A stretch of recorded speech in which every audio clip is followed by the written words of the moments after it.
Awal-awal nikah tu memang debar, bercampur bau lah. Sampai sekarang penat, tapi yang banyaknya happy.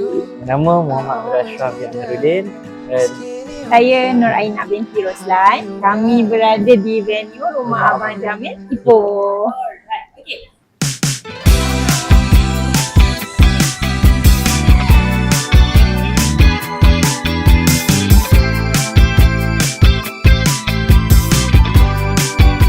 So far, perjalanan majlis sangatlah, boleh kata TikTok lah. Sangat diuruskan dengan baik. Ada orang yang menjaga, floor manager, Cik Fakrul kan, setahu saya. Memang dijagalah kita nak jalan macam mana, nak pegang macam mana. Sebab kita kan first time kahwinnya.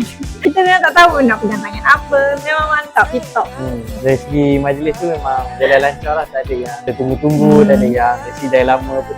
Macam Cik Fakrul memang sangat membantu daripada pergerakan, daripada persiapan. Bukan Cik Fakrul sajalah, kita bagi kredit kepada MC-nya dan fotografernya jugalah. Kredit MC pada sepanjang majlis ni memang mengendalikan majlis dengan sangat baik. Macam kita pun tak expect sesuatu situasi tu berlaku, tapi MC boleh kawal lah dengan baik. Bagi orang. Betul? Bukan semua orang boleh buat tu tau.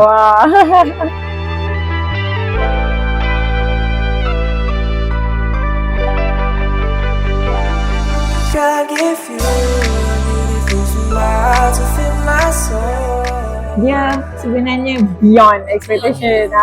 Lagi cantik daripada yang lama. Jujur cakap. Betul sebab dia punya ruang kelamin tu lagi luas. Tak silap saya yang lama dia agak sempit sikit. Yang ni memang orang kata Lagi besar. Lagi selesa lah. Siap kalau nikah kat dalam pun kami rasa okey dah. Semua kami tak luar kan. Kalau nikah kat dalam pun dah rasa lawa dah. Sebab ada glass door semua kan. Setakat ni ramai lah kawan-kawan bertanya. Betul. Jadi memang sangat recommend lah. Kami terus hantar je quotation kat dia orang. Saya lah bagi 5 star. 5 star. 5 star juga. Ingat kenduri, ingat rumah Abang Jamil.